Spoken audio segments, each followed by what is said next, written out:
ఓం నమో వెంకటేశాయ.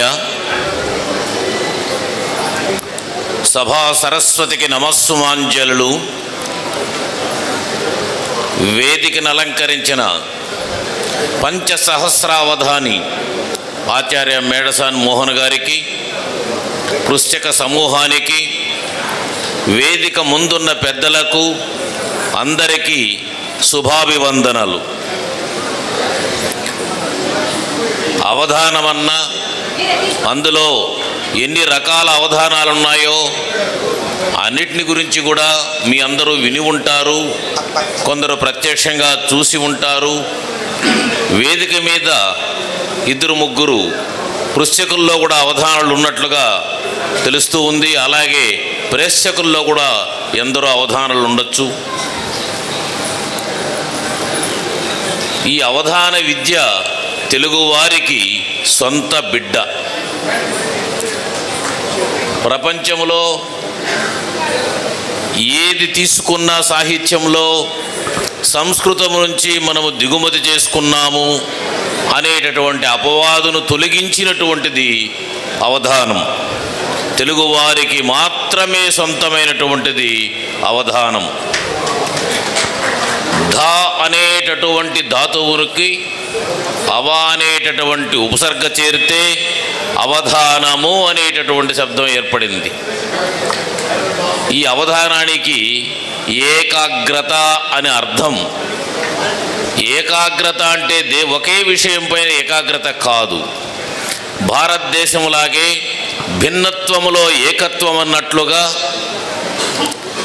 8 అంశాల మీద ఒకేసారి ఏకాగ్రతను కలిగి ఉంటే అది అష్టావధానం. నేత్రాల మీద ఏకాగ్రత కలిగి ఉంటే నేత్రావధానం. 100 అంశాల మీద అవధానం కలిగి ఉంటే శతావధానం. 1000 అంశాల మీద అవగాహనతో కలిగినటువంటి ఏకాగ్రత ఉంటే సహస్రావధానం. 5000 అంశాల మీద ఒకే సమయములో ఏకాగ్రతను ప్రదర్శిస్తే అది పంచసహస్రావధానం. ఆంధ్రదేశములో ఇప్పటి వరకు ఒక్క మేడసాని మోహన్ గారు మాత్రమే పంచసహస్రావధానం చేశారు. ఇంతవరకు ఇంకెవ్వరూ చెయ్యలేదు. అటువంటి సహస్రావధాని ఈరోజు ఇక్కడ అష్టావధానం చేయడానికి వచ్చారు. ఆయనకు అష్టావధానం అంటే చాలా చిన్నది కింద లెక్క. ఎందుకంటే ఎన్నో అష్టావధానాలు చేశారు. ద్విగుణితి అష్టావధానాలు చేశారు, చతుర్గుణిత అష్టావధానాలు చేశారు. కాబట్టి అష్టావధానం ఆయనకు పెద్ద కష్టం కాదు. కానీ పృశ్చకుల్లో అవధానులే ఉండే దానివల్ల కాస్త ఇబ్బంది పెడతారు, తప్పదు. వాళ్ళ ప్రయత్నం వాళ్ళు చేస్తారు. అది మనం జాగ్రత్తగా పసికట్టాలి. తెలుగులో జక్కన మా తాత ఎవరు ఏ అవధానం చేసినా అందులో అందరినీ జయించే శక్తి కలిగినటువంటి వాడు అని చెప్పినటువంటి మాటను మనం చూస్తే జక్కన కాలము నాటికే లేదా జక్కన కంటే ముందే వాళ్ళ తాత కాలము నాటికే అవధానము తెలుగులో ఉన్నట్లుగా మనకు అర్థమవుతుంది. కవి సార్వభౌముడు శ్రీనాథుడు సమస్యాపూరణలో నేను దిట్టను అని చెప్పుకున్నాడంటే అష్టావధానములో సమస్యాపూరణ ఒక భాగం, 8లో 1. కాబట్టి శ్రీనాథుడు కూడా అష్టావధానం చేశాడేమో అని మనం భావించవలసి ఉంటుంది. ప్రత్యేకించి ప్రబంధకమైనటువంటి రామరాజ భూషణుడు నేను వ్యస్తాక్షరి ధురీనుడా అని చెప్పుకున్నాడంటే వ్యస్తాక్షరి పూరించడములో రామరాజ భూషణుడు మంచి దిట్ట అయి ఉండాలి. ఈ వ్యస్తాక్షరి కూడా అష్టావధానములో ఒక భాగం. అంటే దీనిని బట్టి జక్కన తాతకాలము నుంచి తెలుగులో అవధానాలు ఉన్నాయని మనకు ఒక ఊహగా తెలుస్తూ ఉంది. అయితే స్పష్టంగా చరిగొండ ధర్మన్న కాలము నుంచి అవధానాలు ఈ తెలుగు నేల మీద విరివిగా ఉన్నాయని స్పష్టంగా తెలుస్తూ ఉంది. అటువంటి అవధాన సరస్వతిని, ఆ అవధాన సరస్వతికి కాలికి గజ్జెలు గట్టి ఊరు ఊరా తిప్పినటువంటి వాళ్ళు తిరుపతి వెంకట కవులు. అటువంటి తిరుపతి వెంకట కవుల తర్వాత వాళ్ళు ఊరూరు ఆంధ్రదేశంలో తిప్పితే దేశ విదేశాల్లో ఆ అవధాన సరస్వతికి కాలికి గజ్జెలు గట్టి తిప్పినటువంటి వాడు శ్రీయుతులు మేడసాని మోహన్ గారు. ఆంధ్రదేశంలోనే కాకుండా భారతదేశంలోని ఇతర రాష్ట్రాల్లోనే కాకుండా ఇతర దేశాల్లో, అనేక దేశాల్లో అష్టావధానాలు, శతావధానాలు చేసి ఆ అవధాన సరస్వతికి నీరాజనాలు అర్పించినటువంటి అవధాని మేడసాని మోహన్ గారు. అటువంటి అవధాని గారు ఇప్పుడు అవధానాన్ని ప్రారంభించబోతున్నారు. ప్రారంభించబోయే ముందుగా పృచ్ఛకులకు అందరికీ చేతులు మోడ్చి నమస్కరించి విన్నపం చేసుకునే అంశం ఒక్కటి ఉంది. అవధానం అనగానే అవధారణ గురించి ఏదో 2 పద్యాలు చెబుదాం, లేదా ప్రార్థనా పద్యాలు ప్రారంభిద్దాం అనేటటువంటి అంశాన్ని దయచేసి వదిలిపెట్టేయండి. ఏ పృచ్ఛకుడు కానీ మనసులో ప్రార్థన చేసుకోండి. ఎందుకంటే అవధానం ప్రారంభమైన తర్వాత ప్రేక్షకుల దృష్టి, అవధాని దృష్టి, పృచ్ఛకుల దృష్టి అంతా అవధానం మీద ఉండాలి తప్ప వేరొక్క వైపుకు మళ్లించేదానికి మాత్రం మీరు దయచేసి ఏ పృచ్ఛకుడు కూడా ప్రయత్నం చేయవద్దు. మీ గురించి మీరెవరో 1-2 మాటలు పరిచయం చేసుకుని వెంటనే ప్రశ్నను మొదలు పెట్టడానికి మీరు ప్రయత్నం చేస్తే చాలా సంతోషం. రెండవది, మీరంతా చాలామంది అవధానాలు ఉన్నారు కాబట్టి నేను ప్రత్యేకించి చెప్పవలసిన పని లేదు. అవధానాలకు కొన్ని నియమాలు ఉంటాయి. ఆ నియమాలను వ్యతిరేకించి ప్రశ్నలు అడగద్దండి. ఎందుకంటే అవధానాన్ని ఇబ్బంది పెట్టేటటువంటి రాజకీయ అంశాలను కానీ, ప్రేక్షకుల్లో అలజడిని కలిగించేటటువంటి రాజకీయ అంశాలను కానీ దయచేసి ప్రస్తావించవద్దండి. ఇంకొకటి ఏంటంటే, తిరుపతి వెంకట కవులు చెప్పారు, గడ్డిపోస మీద కూడా శేషపద్యం. చాలామంది నేను మేడసాని మోహన్ అవధానానికి, సహస్రావధానానికి కూడా నేను సంచాలకుడిగా ఉన్నాను, అనేక అష్టావధానాలకు నేను సంచాలకుడిగా ఉన్నాను. ఏదో ఆసువుగా శేషపద్యం అడిగేస్తారు. ఆసువుగా శేషపద్యం అడిగితే చెప్పే అవధానికి ఏం పెద్ద కష్టం కాదు, ఆయన చెప్పేస్తాడు. కానీ 4 ఆసువులు శేషపద్యాలంటే అది అవధానాన్ని ఎంత బ్రేక్ చేస్తుందో అర్థం చేసుకోండి. అలాంటి అవధాన వ్యతిరేక అంశాలని లేకుండా వీలైనంత వరకు, లేదు మేము అవధాన్ని పరీక్ష చేయాలి, మేము గడ్డిపోసపైన శేషపద్యాన్ని తిరుపతి వెంకట కవులు చెప్పారు, మేము ఇప్పుడు గరికపోసపైన ఇంకొక పద్యాన్ని అడుగుతామంటే కాదని మాత్రం మేము అనడం లేదు, కాదని మాత్రం అనడం లేదు. దయచేసి అర్థం చేసుకోగలరని మీ అందరికీ సవినయంగా నమస్కరించుకుంటూ అవధానాన్ని ప్రారంభించవలసిందిగా మేడసాని మోహన్ గారిని కోరుతున్నాను.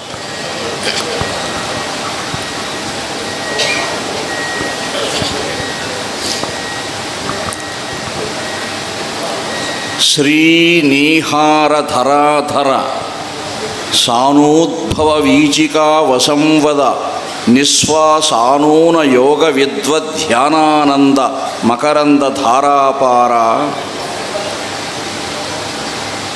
శ్రీమన్ మృదుమద పంకేజామోద మరందపాన హర్షామల సుస్థిమభర భక్త సంగతి శ్రీమద్వేంకటపతి శ్రీమద్వేంకటపతి శ్రీమద్వేంకటపతి వశీకృత దీప్తి.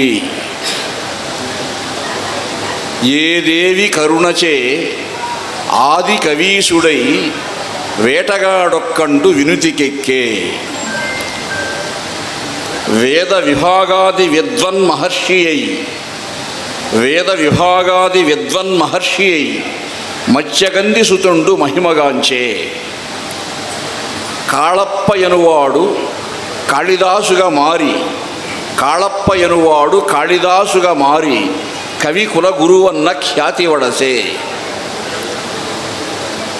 నైరుజ్యమంది మయూర మహాకవి సంతరించను సూర్య శతక రచన.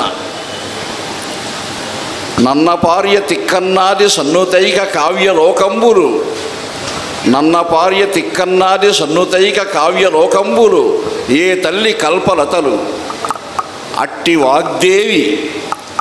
అట్టి వాగ్దేవి విధి సఖి అంతరంగ వీధి కొరువుండి అవధాన విజయమిడుతా.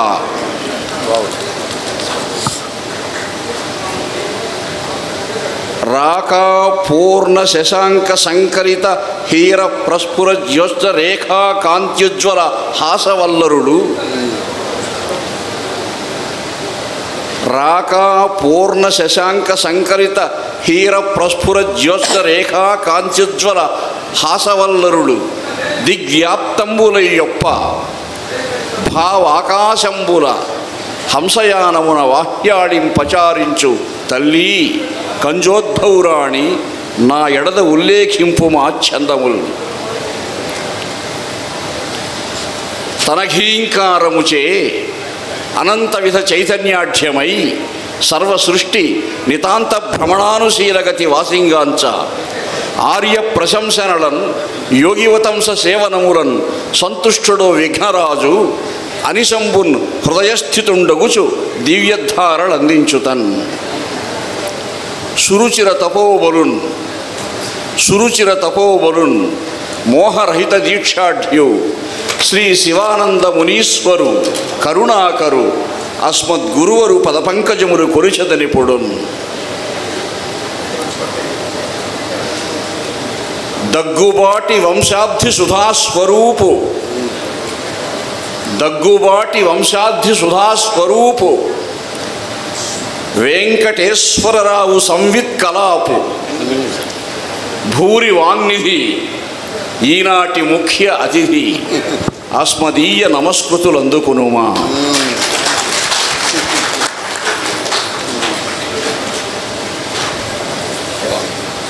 సంప్రదాయ సాహిత్య విస్తార సారమెల్ల గ్రహించినట్టి సౌహిత్యమూర్తి గారపాటి దామోదర ధీరవరుని సంస్తుతించద వ్యయంబు సందడింప.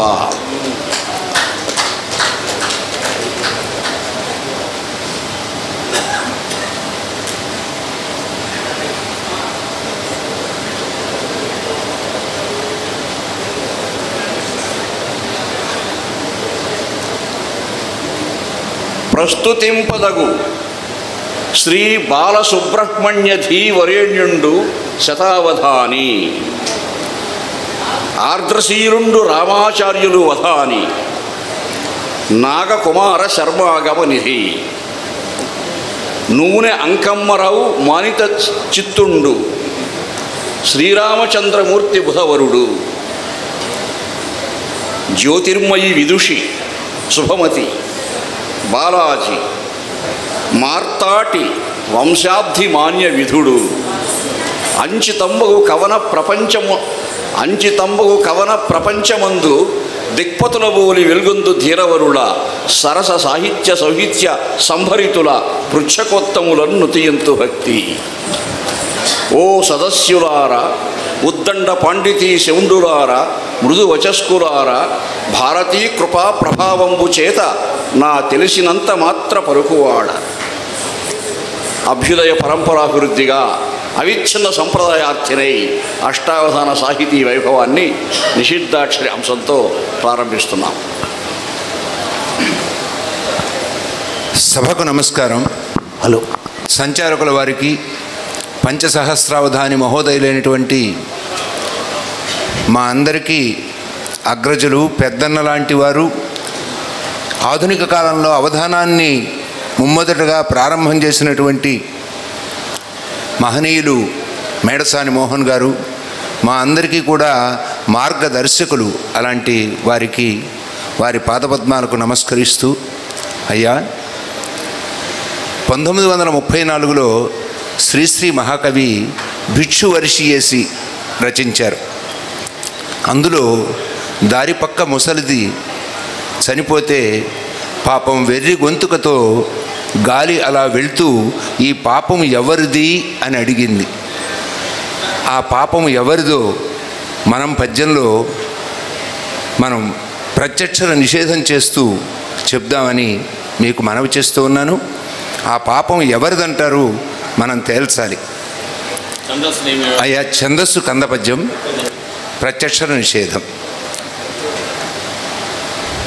మొదటి అక్షరం నిషేధించమంటారా?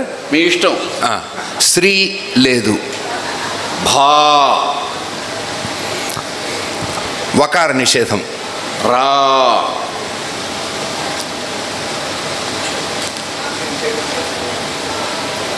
హ. హకార నిషేధం. ఘ. ఆరాఘ. అఘ. అళ. అఘ. గ. భారాఘ. పాపం పాపం గురించి కదా చెప్పారు మీరు. భారాఘ. శ్రీ. సం. హకార నిషేధం. హ. హకార నిషేధం. భ. సంభ. రకారం. ర. వ. మ. వి. షకార నిషేధం. ష. విష. ధిన్. విధిన్. భారాఘ సంభవ విధిన్. ఒక పాదం పూర్తయిందండి. స్వస్తి. భారాఘ సంభవ విధిన్ మొదటి పాదం. అవధాని గురువర్యలోనే భారంగా ప్రారంభించే అవకాశం కల్పించారు. అవధాని గురువర్య నమస్సులు. నిషిద్ధాక్షరలో మొదటి పాదం అయిపోయింది. ఇప్పుడు వ్యస్తాక్షరిని ఆమె ప్రారంభిస్తారు. నెస్తాక్షరిని మేడం ప్రారంభిస్తారు. ఇప్పుడు అడగండి. అవధాని గురువర్య నమస్సులు. భారతీయ సంస్కృతి ప్రకారము ఇతర దేశస్తుల వారేమో 5 ఇస్తుంటారు, మన దేశస్తులు 10 ఇస్తుంటారు. ముందుగా మీకు 5కి 10 ఇస్తున్నాను, మీరు స్వీకరించండి. భారతదేశంలో అప్రస్తుత ప్రసంగాలు ఎక్కువైపోయింది. ఇతర దేశాల్లో తగ్గిపోయి ఇక్కడ జ్ఞానంపై ఆసక్తి పెరుగుతూ ఉంది.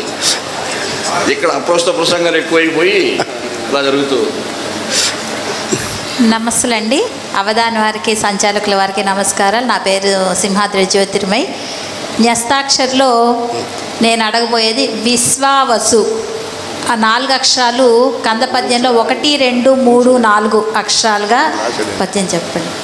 1, 2, 3, 4 అంటే మొదటి పాదములో 1, రెండో పాదంలో 2, మూడో మొదటి పాదములో వి, రెండో పాదములో స్వ, మూడో పాదములో వ, నాలుగో పాదంలో సు మొదటి అక్షరాలుగా ఉండాలి. మొదటి పాదంలో 1వ అక్షరం వి, రెండో పాదంలో స్వ, 2వ అక్షరం. ఓ అట్లా. మూడో పాదంలో 3వ అక్షరం వ, నాలుగో పాదంలో 4వ అక్షరం సు. కంద పద్యం కావాలి. విశ్వావసు వత్సరమున. సభా సరస్వతికి నమస్సులు. నా పేరు తన్నీరు బాలాజీ. అవధానవర్య దత్తపతి అల్లసాని, మేడసాని, దొరసాని, కిన్నెరసాని, మరి అవధాన వైభవం గురించి స్వేచ్ఛా ఛందస్సులో అల్లసాని, మేడసాని, దొరసాని, కిన్నెరసాని. ఒక సానిలో ఒక అక్షరం ఎక్కువైపోయింది. కిన్నెర సానిలో ఒక అక్షరం ఎక్కువైపోయింది.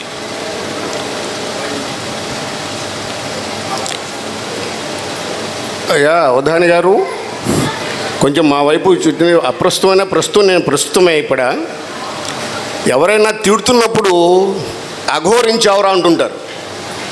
ఇప్పుడు కొత్తగా ఈ అఘోరాలు తయారయ్యారు.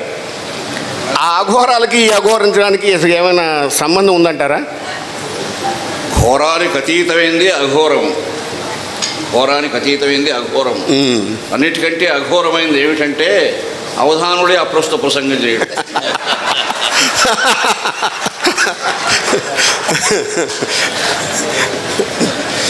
ఎందుకంటే అవధానం ప్రారంభించిన తర్వాత అప్రస్తుత ప్రసంగాలు జరిగి వాళ్ళు వెళ్ళకూడదు. ఇక అవునవును, వేరే వాళ్ళ దగ్గర చేయించాలి తప్ప. కొంత మిమ్మల్ని చూస్తే నాకు అలా అనిపిస్తూ ఉంది. మీరు అవధాని కదా. అవునవును, బహుశా అనుభవం గడించడం కోసం కూర్చొని ఉంటారు అంతేగాని.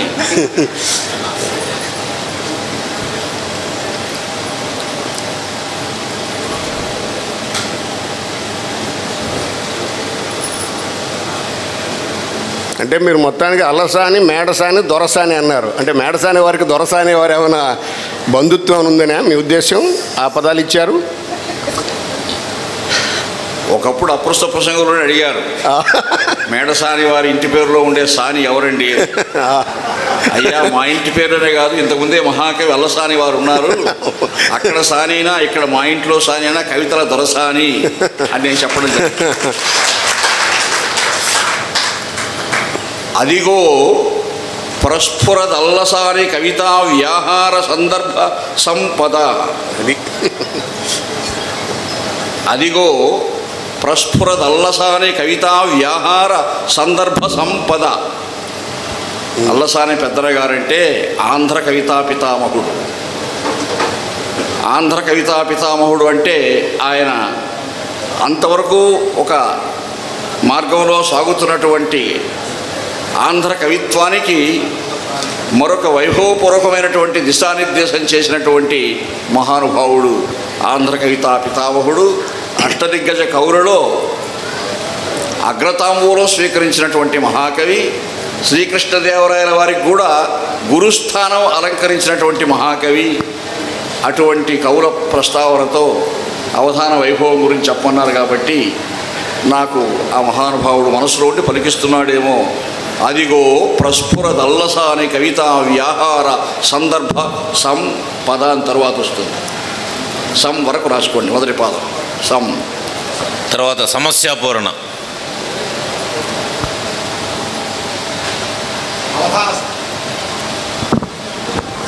అవధాన సభాభారతికి శిరస్సు వంచి నమస్కరిస్తూ, నా పేరు రామాచార్యులు, వృత్తిరీత్యా ఉపాధ్యాయుడిని, ఒక చిన్న అష్టావధానిని, 36 అష్టావధానాలు చేసిన ఒక చిన్న అవధానిని. అవధాని గారు, నా సమస్య చిత్తగించ ప్రార్థన. ముక్క భుజించి బ్రాహ్మణుడు బోరున ఏడ్చెను పెండ్లి వేట్కలో. మరొకసారి. ముక్క భుజించి బ్రాహ్మణుడు బోరున ఏడ్చెను పెండ్లి వేట్కలో. అది నా సమస్య అండి. ముక్క భుజించి బ్రాహ్మణుడు బోరున ఏడ్చెను పెండ్లి వేళలో. పెండ్లి వేట్కలో. ముక్క భుజించి బ్రాహ్మణుడు బోరున ఏడ్చెను పెండ్లి వేట్కలో.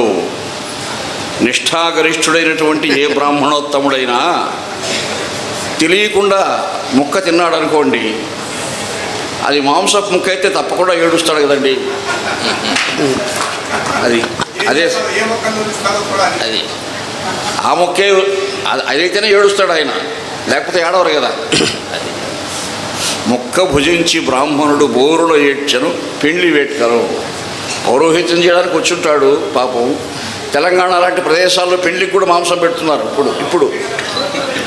బహుశా అలాంటి ప్రదేశాల్లో ఎక్కడన్నా పాపం భోజనం చేస్తుంటే, అందుకని ఎవరైనా మమ్మల్ని భోజనాన్ని పిలిస్తే నేను ముందే చెప్తాను, నేను ప్యూర్ వెజిటేరియన్ అండి అని చెప్తాను. అది కూడా చమత్కారాలు ఉన్నాయి. నేను పరిశోధక విద్యార్థిగా ఉన్న కాలంలో ఒక మిత్రుడు భోజనాన్ని పిలిచాడండి. నేను చెప్పాను, మిత్రమా నేను శాకాహారిని అని చెప్పాను. మేము బ్రాహ్మణుడండి అన్నాడు ఆయన. మంచిదండి, ఇంకా సందేహమే లేదు కదా అని చెప్పాను. అయితే ఆయన చెప్పిన సమయం కంటే గంట ముందు వెళ్ళిపోయాను వాళ్ళ ఇంటికి నేను భోజనానికి. వెళితే అప్పటికి ఆయన భోజనం చేస్తూ ఉన్నాడు. నన్ను రమ్మని భోజనం చేస్తున్నాడంటే మిత్రుడు అనుకున్నాను. ఏదో వాసన వస్తుంది, మసాలా ఘాటుగా వాసన వస్తూ ఉంది. మాంసం ఏమో అని సందేహం కూడా వచ్చింది నాకు. సరే, ఆయన భోజనం అయిపోయిన తర్వాత నా దగ్గరికి వచ్చి, అది మీరు ఇంకా అప్పుడే వచ్చేసారే, ఇంకా తర్వాత వస్తారు, ఇంకా గంట అనుకున్నాను అన్నాడు. సిటీ బస్ తొందరగా దొరికింది, వచ్చేసానని చెప్పాను. అప్పుడు అడిగాను, సందేహం ఉండబట్టలేక, సందేహాన్ని మనసులో దాచుకుంటాం మిత్రమా ఏమిటి ఇలా అంటే, అయ్యా మేకపోతు అరణ్యాల్లో ఆకుకూరలు కదా తింటుంది, అది శాకాహారే కదా. అది శాకాహారం అయినప్పుడు అది తింటే నేను శాకాహారినే కదా అంటాడు ఆయన. నేనేం చెప్పాలి చెప్పండి. ఆయన మేధస్సుకు ఆశ్చర్యపోయాను. అయ్యా నన్నటువంటి శాకాహారం అనుకోవద్దు నాయన అంటే ఆయన అంటాడు, మీలాంటి ఛాందస్సులు ఉంటారని తెలుసండి నాకు, మీకు వేరేగా చేయించాలండి అన్నాడు. అంటే కాలం మారిపోయింది, కాలం మారిపోయి సమర్థించుకుంటూ ఉన్నారు అది శాకాహారమే అంటే మనం ఏం చెప్పాలి? ఒక నమస్కారం పెట్టి ఊరుకుంటుంది తప్ప చెప్పగలిగింది ఏమీ లేదండి.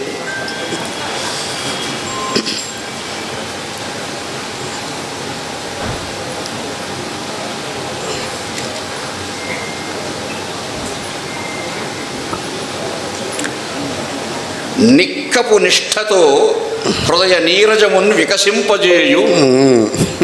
బాగుంది. నిక్కపు నిష్ఠతో హృదయ నీరజమున్ వికసింపజేయు స, చివరక్షరం స, సమ్యక్ కరిత వస్తుంటారు. నిక్కపు నిష్ఠతో హృదయ నీరజమున్ వికసింపజేయు స. తర్వాత వర్ణన. వర్ణన వర్ణన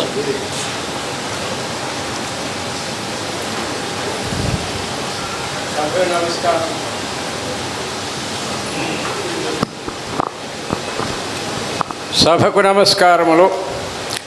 పంచసహస్రావధాని డాక్టర్ మేడసాని మోహన్ గారికి నా కవితా సుమాంజలి. అలాగే వేదికను అలంకరించిన సర్వశ్రీ పృచ్ఛక దిగ్గజములకు నా నమస్సుమాంజలు తెలియజేయచు నేనిచ్చే వర్ణనము చిన్న తేటగీతి పద్యంలో విన్నవించుకుంటానని సవినయముగా మనవి చేయుచున్నాను. వర్ణనే అయా అలరు ఒంగోలు జాతిగా అవతరించి రాజసంబొప్పెడు వృషభరాజములను ఇచ్చవచ్చిన ఎట్లు వర్ణిల్చుమయ్యా.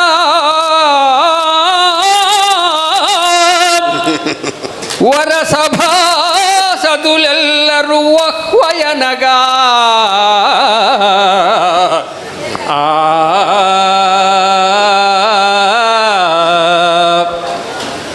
అతిశయోక్తిగా ఉంటే క్షమించండి. నాకు మా గురువు గారు చెప్పిన విద్య.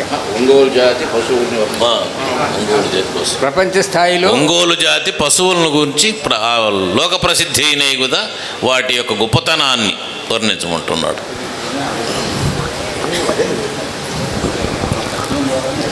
పశువులు అనేదానికి కూడా లేదు, వృషభాలు అన్నారు ఆయన. ఒంగోలు వృషభాలు అన్నారు కాబట్టి అది దృష్టిలో పెట్టుకొని మీరు పూరిస్తారనుకుంటున్నా.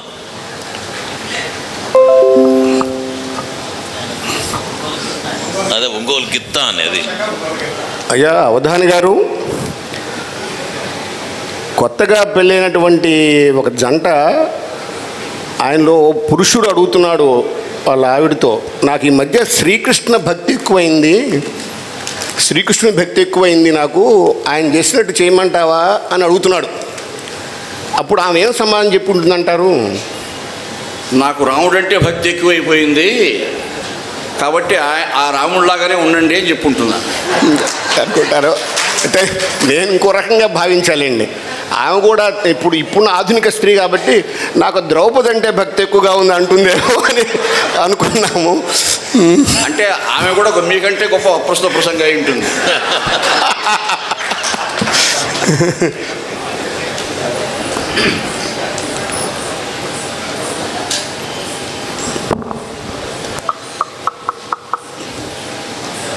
హేలగ దిగంతముల ఈడిత కీర్తి వహించి మించే. హేలగ దిగంతముల ఈడిత కీర్తి వహించి మించే ఒంగోలు పశుప్రకాశములు. తర్వాత వస్తుంది పాదం. హేలగ దిగంతముల ఈడిత కీర్తి వహించి మించే ఓం, చివరక్షరం ఓం. ఓం కాడ ఆపేస్తే గోలు రెండో పాదంలో వస్తుంది. తర్వాత ఆసు. మీరు కావ్యపట్నం గురించి. సహస్రావధాని గారికి అనేక నమస్సులు. రేపు ప్రతి తెలుగువారి ఇంట కూడా ఉగాదిని మహోత్సవంగా జరుపుకుంటాం. ప్రపంచవ్యాప్తంగా తెలుగువారి సంఖ్య గణనీయంగా పెరుగుతున్నది. ముఖ్యంగా అమెరికాలో తెలుగు సంస్కృతి సాహిత్యానికి విశేషమైన ఆదరణ ఉంది. ఈ నేపథ్యంలో అమెరికా అధ్యక్షులు వారు ఈ పండుగను అధికారికంగా నిర్వహించాలని నిర్ణయించి తెలుగువారిని ఆహ్వానిస్తే ఆ వేడుకలు ఎలా ఉంటాయో ఓ మంచి పద్యంలో మీ ఇష్టం వచ్చిన ఛందస్సులో చెప్పండి.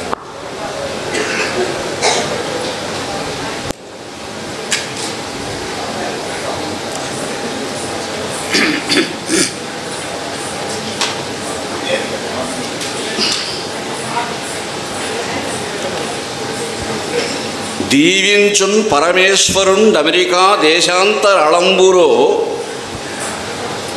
ధీ విన్యాస కళాకలాపములతో దేదీప్యమానంబుగా భావప్రప్లుత బుద్ధి సంగతులు శుంభద్విద్యలను గూర్పగా శ్రీ విశ్వావసునామ వత్సరములో స్నిగ్ధ ప్రకాశంబుగా. ఆసు 4 పాదాలు చెప్పాల్సింది కాబట్టి 4 పాదాలు చెప్పేశారు. ఇది తర్వాత ధారణలో ఉండదు. ధారణలో ఆసువుని చెప్పాల్సిన అవసరం లేదు. ఇప్పుడు నూనె అంకమరావు గారు పురాణ పట్టణం. అవధానులకు నమస్కారాలు. కాల విపర్యంబున సుఖంబును దుఃఖము వచ్చుచుండు ఎక్కాలము నేరికిన్ ధ్రువముగాదు సుఖంబును దుఃఖమును మహీపాల బుధుండు తద్వివిధ భంగులెరింగి ప్రమోదకేద సంశీలుడుగాడు రెంటను ప్రసిద్ధ పదంబున అప్రమత్తుడై రెంటను ప్రసిద్ధ పదంబున అప్రమత్తుడై. ఒకే పద్యమా ఇంకోటి ఉంది కంటిన్యూషన్? ఇంకా ఉన్నాయి పద్యాలు. చదవండి. ఒకటే ఈ ఆవృత్తంలో ఒకటి, ఈ ఆవృత్తంలో ఒకటి, ఈ ఆవృత్తులు ఒకటేనా? ఆవృత్తంలో ఒకటి, ఈ ఆవృత్తిలో ఒకటేనా? ఓకే, అది మళ్ళీ చదవండి. ఆ పద్యం మరలా ఒకసారి, మళ్ళీ ఒకసారి చదవండి. కాల విపర్యంబున సుఖంబును దుఃఖము వచ్చుచుండు ఎక్కాలము నేరికిన్ ధ్రువముగాదు సుఖంబును దుఃఖమును మహీపాల బుధుండు తద్వివిధ భంగులెరింగి ప్రమోద ఖేద సంశీలుడుగాడు రెంటను ప్రసిద్ధ పదంబున అప్రమత్తుడై ప్రసిద్ధ పదంబున అప్రమత్తుడై. మానవులకు సుఖమైన దుఃఖమైన ఈ అనంతకాల ప్రవాహంలో అనేక పరిస్థితుల ప్రభావం చేత కలుగుతూ ఉంటుంది. సుఖాలకు పొంగిపోకుండా దుఃఖాలకు కృంగిపోకుండా ఉండడమే ఒక జ్ఞానంతో కూడిన ప్రవృత్తి అని రాజుగారికి నీతి ప్రబోధం చేస్తున్న పద్యం. అవును సార్, అవును. నీతి బోధ, నీతి బోధ, నీతి బోధ. ఇక్కడికి మొదటి ఆవృత్తి పూర్తి అయింది. ఇక రెండో ఆవృత్తిలో ప్రశ్నలు ఏమీ ఉండవు. వాళ్ళు అడిగిన ప్రశ్నల్ని తాను చెప్పిన పూరణ్ణి ఆయన దృష్టిలో పెట్టుకొని అవధాని గారు మళ్ళీ రెండో ఆవృత్తిని పూర్తి చేస్తారు. తర్వాత పురాణ పఠనం నూనె అంకరావు గారు చేస్తున్నారు. వారికి తెలియదని కాదు, కానీ ఒక చిన్న సూచన వాళ్ళకి గుర్తు చేస్తున్నాను. పురాణ పఠనం అనేది ప్రసిద్ధములైనటువంటి ఇతిహాస పురాణాల నుంచి లేదా ప్రసిద్ధమైనటువంటి కావ్యాల నుంచి మాత్రము ఉదహరిస్తే బాగుంటుంది. అంటే ఇది ఎటువంటి అంశం అంటే సభారంజన కోసం బాగా ఉద్దేశించిన అంశం. ఇది మీకు తెలియదు కాదు. అంటే పురాణ పఠనంలో ఒక పద్యం చదివితే ఆ పద్యం ఎక్కడదో ఆయన చెప్పడమే కాకుండా దాని గురించి వివరించేటంటి కథ ఉండాలి. ఒక సన్నివేశం తీసుకొని వస్తే అప్పుడు సభాసదులకు దానిలో సందేశాన్ని ఇచ్చినట్లుగా ఉంటుంది. ఇప్పుడు ప్రహ్లాదుని చరిత్రలోనో లేదా ఒక మంచి ఘట్టములో మీరు ఒక పద్యాన్ని చదివి వినిపిస్తే అది ఎక్కడదో చెబుతూ దానికి ఉండేటటువంటి కథను అవధాని చెబితే ప్రేక్షకులు ఆనందిస్తారు. అది కొంచెం మీరు దయచేసి దృష్టిలో శ్రీశ్రీ గారి భిక్షువర్షియసి సంబంధించిన రెండవ పాదంలో మొదటి మీరు అడిగిన అంశం ఇంచుమించు ప్రథమ పాదంలోనే వచ్చేసింది. రెండవ పాదం రా నిషేధం, రకారం. ప్రాస మీరు వేసుకోవచ్చు. సో 2 అక్షరాలు వేసుకోవచ్చు. 2 అక్షరాలు వేసుకో. ధీ ధీ తర్వాత రా ప్రాస కూడా రా ధీరా.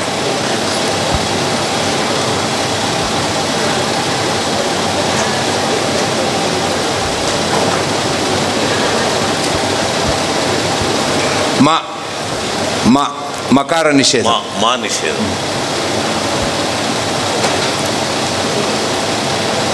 నీ క క త ధీరాని త త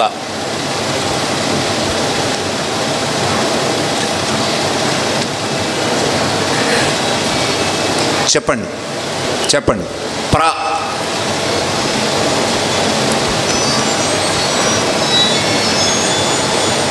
సకార నిషేధం. స కా కార్యంలో కా రా కా రా తర్వాత కా రకార నిషేధం. రా మా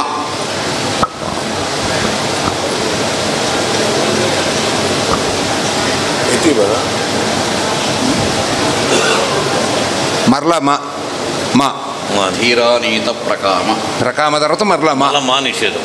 ఎతి కదా అది ఎతి అక్షరం. ఎతి దగ్గర రకామ రకామ అయిపోయింది. ఎతి మీరు నిషిద్ధం చేయాలంటే చేయొచ్చు, అది కూడా.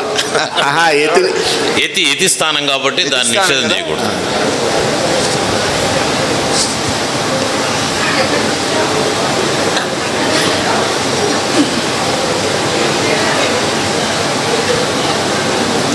ధీ మరలా ధీ దీర్ఘం.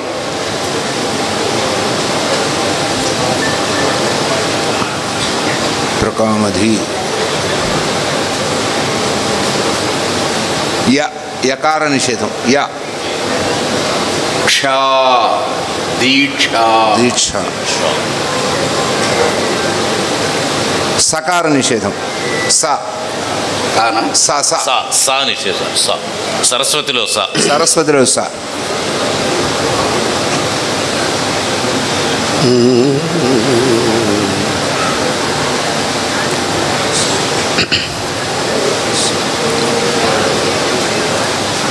ధీ ధీ దీక్షా ధీ ధీ ధీ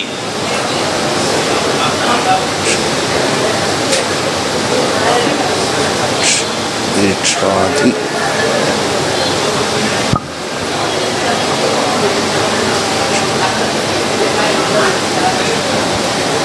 మా గా దీక్షాధిగా. దీక్షా ధీ అన్నారా ధీ అన్నారా? ధీ ధీ ధీ ధీ ధీగా మహాప్రాణం ధీ గా దీక్షాధిగా.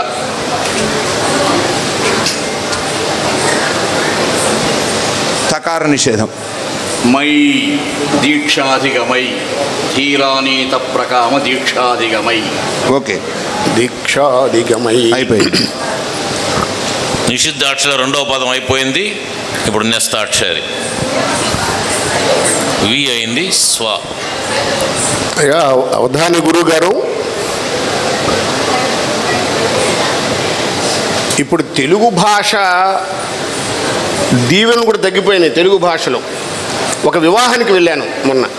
వివాహానికి వెళ్తే 2 డిపార్ట్మెంట్ వాళ్ళు పెళ్లి కొడుకు పెళ్లి కుమార్తె వివాహం చేసుకుంటున్నారు. పెళ్లి కొడుకు వాళ్ళేమో అగ్రికల్చర్ డిపార్ట్మెంట్ వాళ్ళు, వాళ్ళ నాన్నగారు అగ్రికల్చర్ డిపార్ట్మెంట్లో ఉద్యోగి. పెళ్లి కుమార్తె వాళ్ళేమో ఫ్యామిలీ ప్లాన్ డిపార్ట్మెంట్లో ఉద్యోగి. ఆ ఇరువురు నిశ్చయమైంది, వివాహం చేసుకుంటున్నారు. వీళ్ళు ఏమని దీవిస్తారు?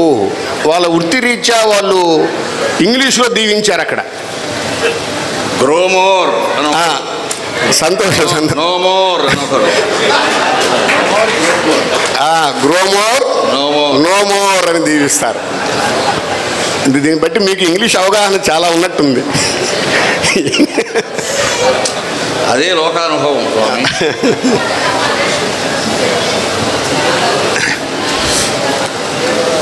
సభలోని పెద్దలకు ఒక చిన్న రిక్వెస్ట్. మీలో మీరు మాట్లాడుకుంటూ ఉంటే అవధానం వినాలనే వాళ్ళకి ఉత్సాహం చచ్చిపోతుంది.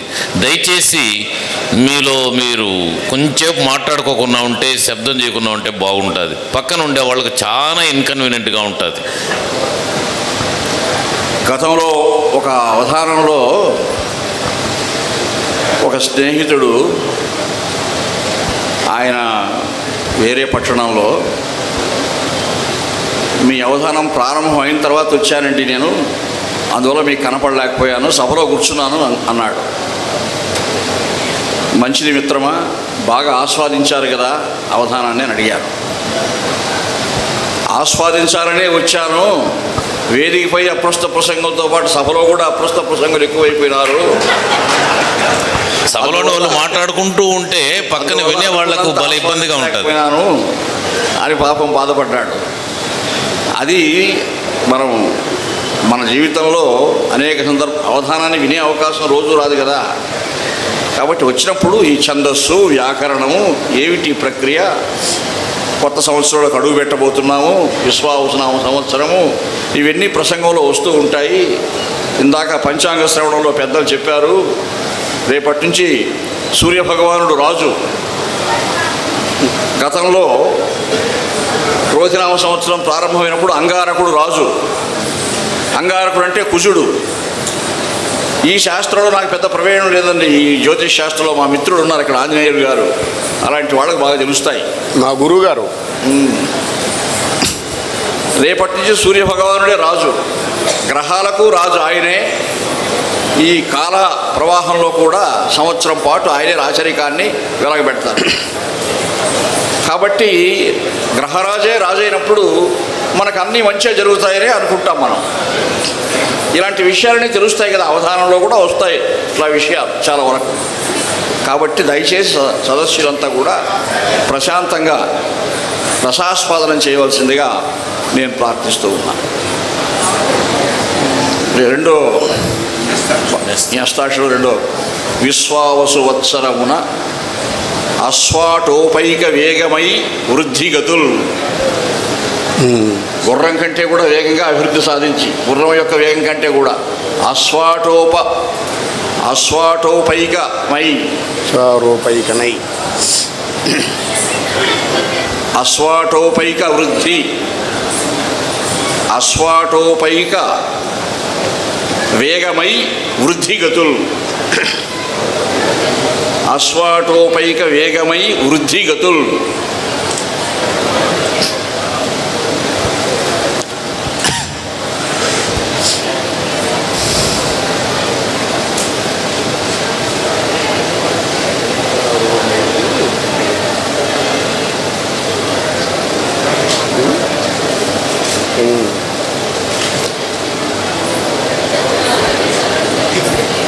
వృద్ధిగతుల్, అశ్వాటోపైక వేగమై వృద్ధిగతుల్.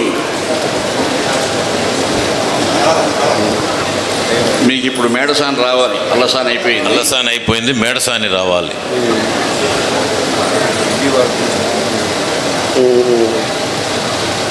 అదిగో ప్రస్ఫురద అల్లసాని కవితా వ్యాహార సందర్భ సంపద విస్ఫూర్జిత మేడసాని శోచో వ్యాసంగ రంగద్గతిన్.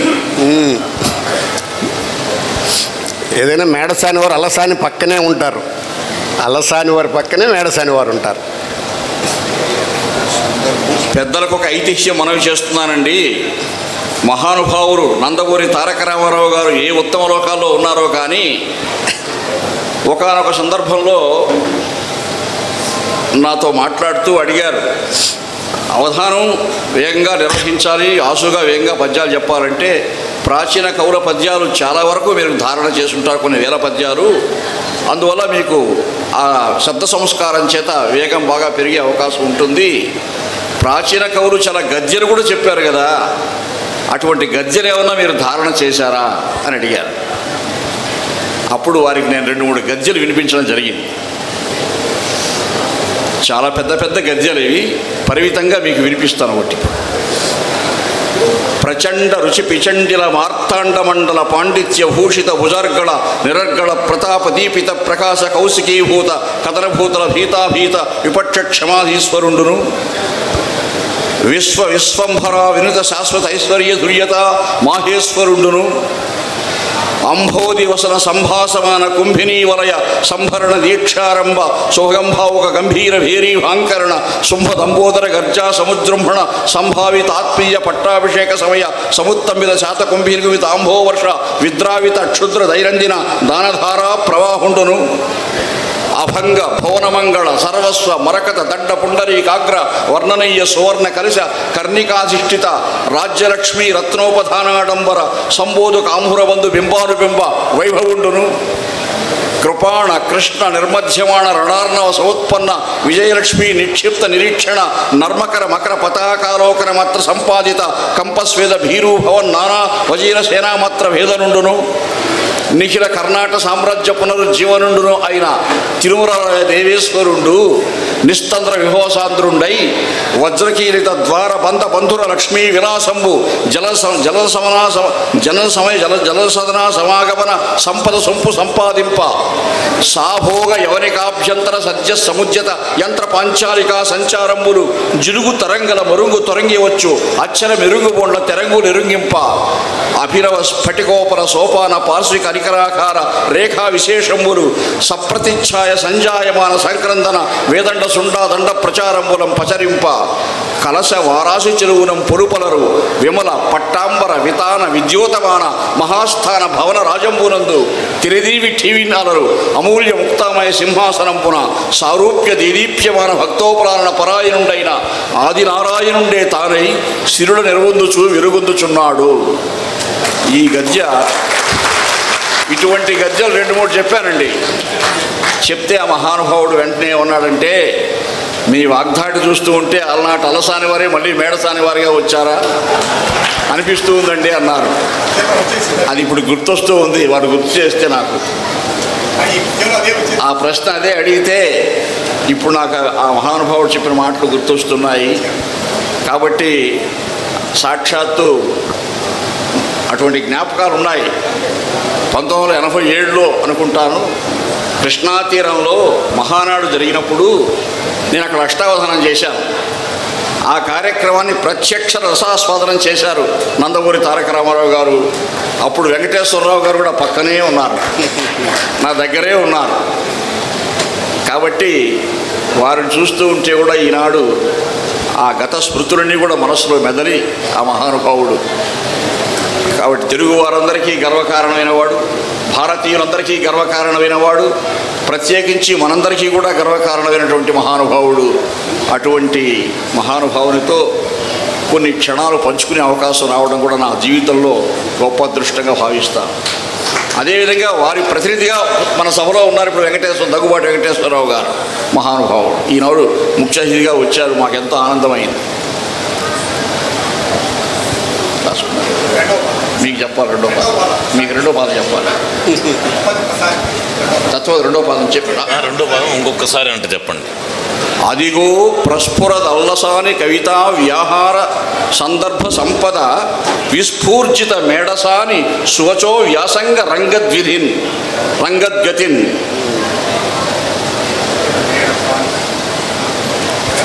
కావాలండి. మళ్ళీ మేడసాని తర్వాత మేడసాని తర్వాత మేడసాని సువచో సువచో సువచో సువచో వ్యాసంగ సువచో వ్యాసంగ రంగద్విధిన్.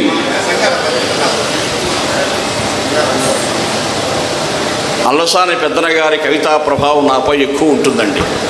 అలాగే శ్రీనాథ మహాకవి ప్రభావం ఉంటుంది. ప్రాచీన కవుల ప్రభావం అక్కడక్కడ తొంగి చూస్తుంది. అది వారు మనకిచ్చిన భిక్ష. మనం ఆ వారసత్వ సంపదకు మన సంపద ఆ సంపద. కాబట్టి ఆ మహాకవులు నేను ఎక్కడ అవధానం చేస్తూ ఉన్నా వారు అలా అదృశ్య రూపంలో ఉంటారు. నన్ను ఆశీర్వదిస్తూ ఉంటారు, నాకు ధారా ప్రసాదం చేస్తూ ఉంటారు.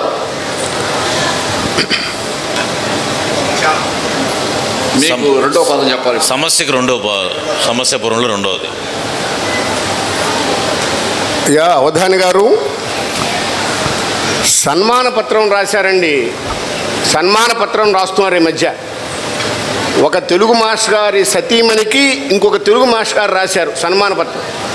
ఆమె బహుగ్రంథకర్త, అందుకని ఆమెని విదుషీమణి, బహుగ్రంథకర్త, బహుపతివ్రత అని రాశారు. అవి రాసేటప్పటికీ ఆమె చదువుకోలేదు. వాళ్ళ ఆయన తెలుగు మాస్టర్ గారు ఆయన ఆ బహుపతివ్రత దగ్గర గీత గీశాడు. గీత గీసి, ఇది నువ్వు రాయడం తెలుగు మాస్టర్ అయ్యి ఉండి నువ్వు ఎందుకు రాసావు ఇలా, రాయటం లేదని, ఏం తప్పేమైనా ఉందండి దాంట్లో ఏమైనా? తప్పంటే అది నిజమైన అప్రస్తుత ప్రసంగం అని. అప్రస్తుత ప్రసంగంలో కొన్ని నిజమైన అప్రస్తుత ప్రసంగాలు కొన్ని ఉంటాయి. కాబట్టి అది ఆ నిజమైన అప్రస్తుత ప్రసంగం. సహజంగా తెలుగు పండితులు పాండిత్యం పట్ల ఆకృష్టులైనటువంటి వాళ్ళైతే అప్రస్తుత ప్రసంగాలు చేయరు, సత్య ప్రసంగాలే చేస్తారు.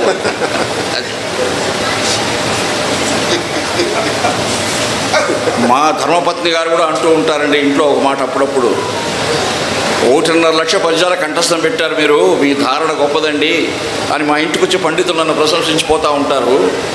వాళ్ళు పోయిన తర్వాత ఆమె చెప్తారు, నువ్వు 1.5 లక్ష పద్యాల కంఠస్థం పెట్టావుంటే నేను కారణం అంటారా. నీ కష్టపడి నేనే కంఠస్థం చేస్తే నువ్వెట్లా కారణం అవుతావంటే, రోజు నీ తల తినడం లేదు కదా, హాయిగా నిన్ను చదువుకునే అవకాశం కల్పిస్తున్నాను కదా, నువ్వు గ్రంథాలన్నీ చదువుకోవడానికి మంచి అవకాశం నేను లేకపోతే ఎక్కడ వస్తుంది నీకు అని తిరగబడుతుంది ఆమె. సరే, అది కూడా యథార్థం అనుకో, తప్పదు కదా అని అనుకుంటూ ఉంటాను. మీకు రెండో పదం, నిక్కపు నిష్ఠతో హృదయ నీరజమున్ వికసింపజేయు సమ్యక్ కలితా విభూషిత హృదంతరశీలి. సమ్యక్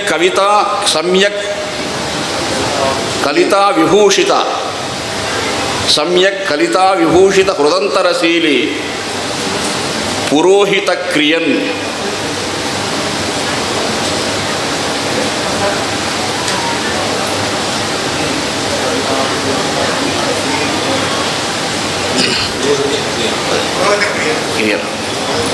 నెక్కొని తర్వాత వస్తుంది, నెక్కొని అదే ఆ తర్వాత నెక్కొని అని తర్వాత వస్తుంది.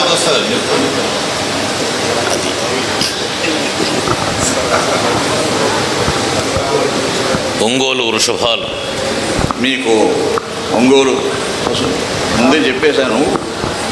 ఏలగ దిగంతముల ఈడిత కీర్తి వహించి మించే ఒంగోలు పశు ప్రకాశములు.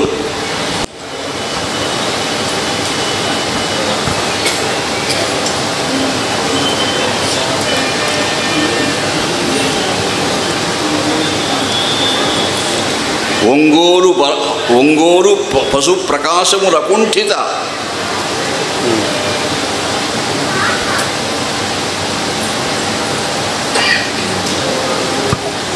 అకుంఠిత ధీ బల అకుంఠిత ధీ బల సంపదోన్నతిన్.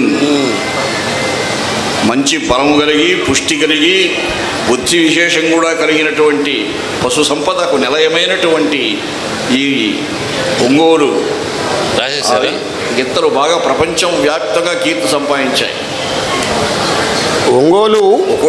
ఒంగోలు పశు ప్రకాశముల కుంఠిత దీపల సంపదోన్నతిన్. సంపత్ ఉన్నతిన్.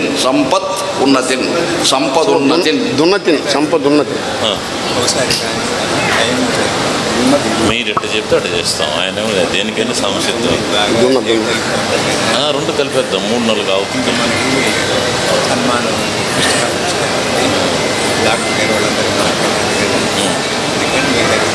కలిపేస్తాం. మిగతా 2 పెట్టండి.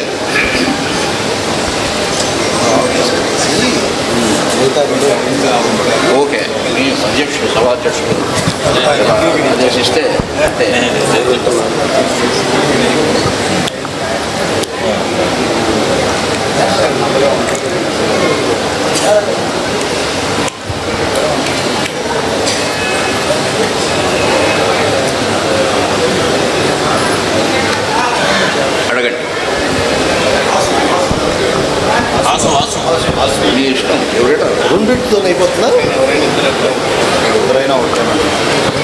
ఆసు అడగండి. తెలుగు భాషకు అవధానం ఒక మహోన్నతమైన విద్య. భక్తి రసానికి అన్నమయ్య కీర్తనలో అమోఘమైన మార్గదర్శకం. ఈ రెండు అద్భుతమైన సంపదలను సమన్వయం చేస్తూ తెలుగు భాష మహిమను సజీవంగా కళ్ళకట్టే ఓ మాధుర్యభరితమైనటువంటి పద్యాన్ని ఆసుగా మీ ఇష్టం వచ్చిన ఛందస్సులో చెప్పాల్సిన ప్రార్థన. మీకు అన్నమయ్య అన్న అవధానం ఉన్నా చాలా ఇష్టమని మాకు తెలుసు. ఆ పద్యాన్ని రెండింటి సమన్వయం చేస్తూ తెలుగు భాష యొక్క గొప్పదనాన్ని ఈ రెండింటి వల్ల, ఈ రెండు సంపదల వలన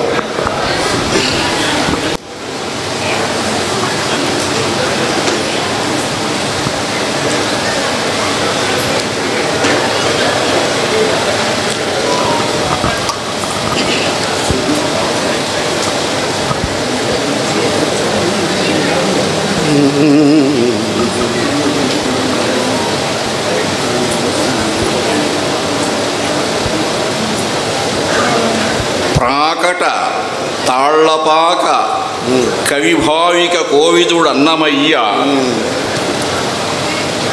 అస్తోక వచ ప్రభావముల తోరపు గీతుల కీర్తనంబులన్ శ్రీకర వెంకటేశ్వరుని స్నిగ్ధ మహత్వము తత్వమెల్ల భక్త్యాకలిత ప్రసంగముల అద్భుత లీల వచించే తెంగులు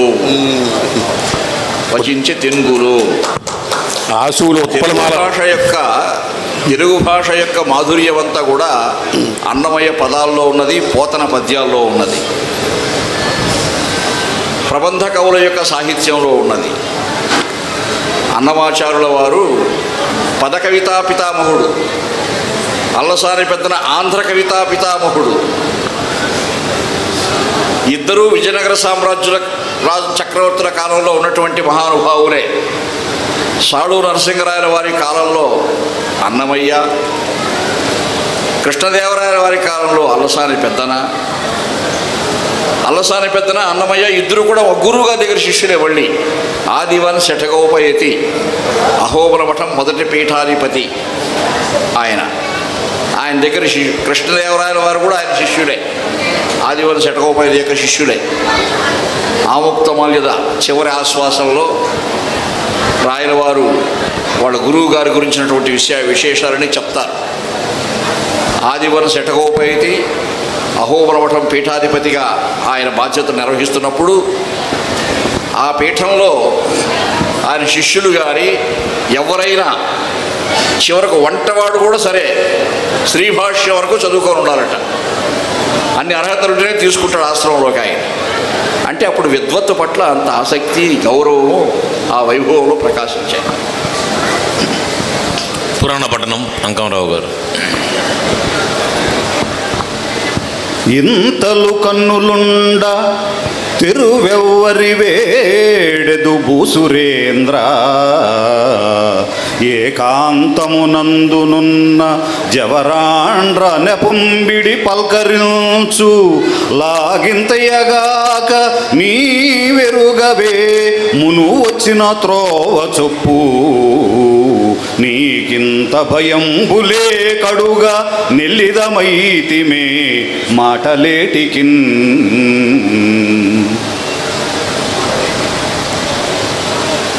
ఇందాక మనం అనుకున్నాము అల్లసాని పెద్దన గారి గురించి. ఆ మహానుభావుడు మనుచరిత్ర అనే పేరుతో జగత్ప్రసిద్ధమైనటువంటి మహాకావ్యం స్వారోచిష మను సంభవం. అందులో వరుధిని ప్రవరాక్షుల గురించి అందరికీ తెలిసినటువంటి విషయమే. ప్రవరాక్షుడు భారతీయ అనుష్ఠాన జీవన విధానానికి ఒక ప్రతీకాత్మక మూర్తి. మన దేశంలో ఒక అనుష్ఠాన జీవనం ఎలా ఉంటుంది? ఉదయం లేస్తే స్నానము, దేవతార్చనము, ధ్యానాదులు, ఈ ప్రక్రియ అంతా అయిన తర్వాత మన దైనందిన కార్యకలాపాలకు పోతాం మనం. అటువంటి ఆ అనుష్ఠాన జీవన విధానాన్ని ప్రబంధ కవులంతా కూడా ప్రస్తావించారు. విష్ణుచిత్తుని పాత్రతో కృష్ణదేవరాయల వారు ఆముక్తమాల్యదలో చెప్పారు. ఈ ప్రవరుని పాత్రతో అల్లసాని పెద్దన గారు ఆయన దినచర్య ఎలా ఉంటుందని. ఆయనకి హిమాలయ పర్వతాలు చూడాలని ఆశ. ఎవరో సిద్ధుడు ఒక ఆయన ఇంటికి వచ్చాడు ఒకరోజు. ఆయన అనేక పుణ్య తీర్థాలు చూసినట్టుగా వర్ణించి చెప్పాడు. చాలా తక్కువ వయసులో ఉన్నాడు ఆయన. అంత తక్కువ వయసులో ఉన్నవాడు ఆ పటీరాచల, పశ్చిమాచల, హిమాచల, పూర్వ దిశాచలంబులను, ఈ భూమికి 4 దిక్కుల్లో ఉండే పర్వతాల పేర్లు చెప్పేశాడు ఆయన. అన్నీ చూశానండి. అప్పుడు ప్రవరుడు ఏమనుకున్నాడంటే, ఏదో ఈయన కోతలు కోస్తున్నాడు, ఆయన వయసు ఏమిటి, ఇన్ని దేశాలు ఎట్లా తిరుగుంటాడని ఆ సందేహం వ్యక్తీకరిస్తాడు. ఇవన్నీ ఎట్లా చూస్తారు స్వామి, ప్రాయపు చిరుతతనంబు మీ ముఖము చెప్పక చెప్పాడు. మీరెంత చిన్న వయసులో ఉన్నారో మీ ముఖమే చెప్తూ ఉంది వర్చస్సు. ఇటువంటి వారు ఇన్ని చూశారంటే ఆశ్చర్యంగా ఉంది. బహుశా గ్రంథాల్లో పేర్లు చదివి చెప్పేస్తున్నారు ఏమనుకున్నట్టుగా చెప్పాడు. అప్పుడు ఆయన చెప్పాడు, అయ్యా ఎవరికైనా సందేహం వస్తుంది రావచ్చు, మా దగ్గర పాదలేపం అనే ఔషధం ఉంది, అది పాదాలకు రాసుకున్నామంటే ఆ పాదలేపం పూసుకున్న తర్వాత కళ్ళు మూసుకొని, ఇప్పుడు కాశీలో ఉండాలంటే వాడు కాశీలో ఉంటాడు, అమెరికాలో ఉండాలంటే అమెరికాలో ఉంటారు. ఇప్పుడు మనకు అది గారు ఉంటే బాగుండు, ఈసాతో పనే లేదు. ఇక ట్రంప్ చచ్చిపోయి ఉంటాడు. ఆయనకి హిమాలయ పర్వతాలు చూడాలని చాలా కాలంగా ఆశ. ఆ సిద్ధుడిని అడిగి పాదలేపం తీసి రాసుకొని హఠాత్తుగా ఇంకేం చర్చ ఏమీ లేదు వెళ్ళిపోయాడు హిమాలయాలకి. ఏదో ఆ దృశ్యాలు ఈ దృశ్యాలు చూసి ఆనందిస్తూ ఉన్నాడు. అక్కడ మంచు కదా, మంచు కరిగిపోయింది పాదలేపం. అంతా పూర్తయిన తర్వాత ఇంకా మా ఊరికి పోవాలనుకున్నాడు. పోతే కదా వీరు గారి. అప్పుడు బాధపడిపోయాడు, అయ్యో అకలంకౌషధ సత్వమున్ తెలియ మాయా ద్వార కావంతి కాశీ కురుక్షేత్ర గయా ప్రయాగములనే సేవింపక ఉద్దండ గంటక ఇటువంటి చోటు పడిపోయానే. వేదండ వరాహ వాహరిము ఖడ్గవ్యాఘ్రము ఈ మంచుకొండకు రాజుల్లోనే తనంత తిట్టుకున్నాడు బాగా. ఏ కాశీకో కురుక్షేత్రానికో గయా ప్రయాగాలకు వెళ్ళుంటే జనసంచారం ఉంటుంది అక్కడ. మా ఊరికి ఎలా పోవాలంటే చెప్తారు వాళ్ళు. ఇక్కడ వచ్చి ఈ పర్వతాలు చిక్కున్నానే ఎవరు చెప్తారు ఇక్కడ అనుకుంటూ ఉంటే అక్కడ వరుధిని కనిపించింది. గంధర్వకాంత మహాసౌందర్యవతి. ఈ ప్రవరాక్షుడు అప్పటికే లోకసుఖాల పట్ల విముఖుడు. ఆయన గొప్ప వైరాగ్యం కలిగిన వాడు. ఎప్పుడూ జ్ఞానం పట్లనే ఆసక్తి ఆయన. ఆమె వెళ్ళి దారి అడిగాడు, అమ్మా మా ఊరికి దారి చెప్తావా అని అడిగాడు. ఆమె ఎవరైనా కానీ వీడెవడో బాగా, కొంతమందికి అబ్బాయిలకి ఒక అలవాటు ఉంటుంది, అందమైన అమ్మాయిని పలకరించాలంటే పోయి ఏదో పనికిరాని మాట అడుగుతారు పోయి. ఆమె అలా అనుకుంది. వాడు వచ్చిందో వాడికి తెలియదా, వాడు ఏ దారిలో వచ్చుంటాడో వాడికి ఆ దారి తెలియదా, కానీ ఏదో పలకరించాలి అనే నెపం వెతుక్కోనుంచి మాట్లాడుతున్నాడు వీడెవడో అని. ఏమయ్యా ఇంతెంత కళ్ళు ఉన్నాయి కదా నీకు, మళ్ళీ మమ్మల్ని దారి అడుగుతావా అని చమత్కరించి మాట్లాడి. అదే అలసాని పెద్దన గారు ఆ చమత్కారం రాశారు. ఇంతరు కన్నులుండ తిరుయవ్వరి వీడిదు భూసురేంద్ర ఏకాంతమునందునున్న జవరాండ్ర నెపంపిడి పలకరించురాగు. బాగా అందమైన అమ్మాయి ఒక చోట ఉందంటే ఏదో ఒక మిష పెట్టుకొని పలకరిస్తాడు ఒకడు పోయి, పనికిరాని మాట ఒకటి. మేము చదువుకున్నప్పుడు చూసాం ఇట్లాంటివన్నీ చాలా ఈ వినివేశాలని చాలా చూసాం మేము. బాగా మాతో కూడా చదువుకున్న అమ్మాయిలో చాలామంది అందమైన అమ్మాయిలు ఉండేవాళ్ళు. ఒకరోజు ఒకడు నోట్స్ అడిగాడు, నేను రాసుకోలేదు నిన్న అమ్మాయి. మళ్ళా అదే అడిగాడు ఇంకొక రోజు, నిన్న చెప్పారు కదా రాసుకోవడం లేదు నేనని, మళ్ళీ ఎందుకు అడుగుతావు అనింది అమ్మాయి. వాడికి దాచుకోలేక చెప్పేశాడు, మీతో మాట్లాడాలంటే ఇష్టం నాకు, అందుకని ఏదో అడుగుతున్నానంటే నోరు మూసుకొని పో అని చెప్పింది ఆ అమ్మాయి. అలా ఉంటాయి. కానీ ప్రవరునికి కూడా అటువంటి అనుభవం ఎదురైంది. కానీ ఆయనకు చివరికి అగ్నిదేవుడు సహాయపడ్డాడు. ఎందుకంటే నిష్ఠాగరిష్ఠుడు కాబట్టి, అనుష్ఠానశీలుడు కాబట్టి, సత్యం తప్పడు కాబట్టి ఆ అగ్నిదేవుని ఆశ్రయించి ఆయన, అది నిజమైనటువంటి సత్ప్రవర్తనం అంటే ఎలా ఉంటుందో ప్రవరుని చూసి మనం నేర్చుకోవాలి. దాన జపాగ్నిహోత్ర పరతంత్రుడనేని భవత్పదాంబుజ ధ్యాన రతుండనేని పరదార ధనాదుల కోరణేని సన్మానము తోడ నన్ను సదనంబున నిల్పుము ఇనుండు పశ్చిమాంభోనిధులున్న గ్రొక్కకయమున్న రయంబున హవ్యవాహన. ఆమె ఏం చెప్పడం లేదు, పైగా ఏదో పెద్ద పెద్ద వాదాలు ప్రారంభిస్తూ ఉంది. ఇంకా లాభం లేదనుకొని వెళ్ళి గంగా ప్రవాహం పక్కనే గంగా కాలువ ప్రవహిస్తూ ఉంటే స్నానం చేసుకొని అగ్నిదేవుడిని ప్రార్థించి, దేవా, ప్రతిరోజు నిష్ఠ తప్పకుండా నేను నీ అగ్నిహోత్రాలు నెరవేర్చేవాడినైతే, నిన్ను సేవించేవాడినైతే, నీకు నాపై అపార కరుణాకటాక్షం ఉంటే నన్ను మా ఊరు చేర్చేయి సూర్యాస్తమయంలోగా అన్నాడు.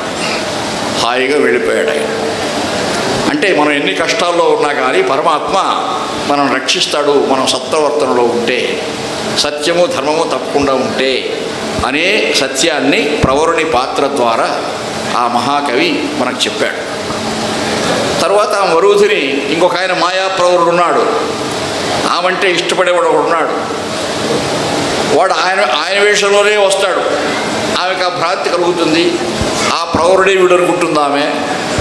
తరువాత వాళ్ళు విహరించడం, వాళ్ళ కుమారుడే స్వరోచి, ఆ స్వరోచి కుమారుడే స్వరోక్షమును. అందుకని ఆయన ఇంత కథ అల్లుకొని వచ్చాడు అల్లసాని పెద్దన గారు.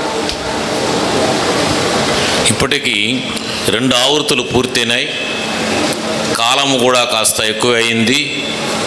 నిర్వాహకులు కూడా తొందరగా పూర్తి చేయమని సూచిస్తున్నారు. కాబట్టి 3, 4 ఆవృత్తుల్ని కలిపి చేయవలసిందిగా అవధాని గారిని ప్రార్థిస్తున్నా.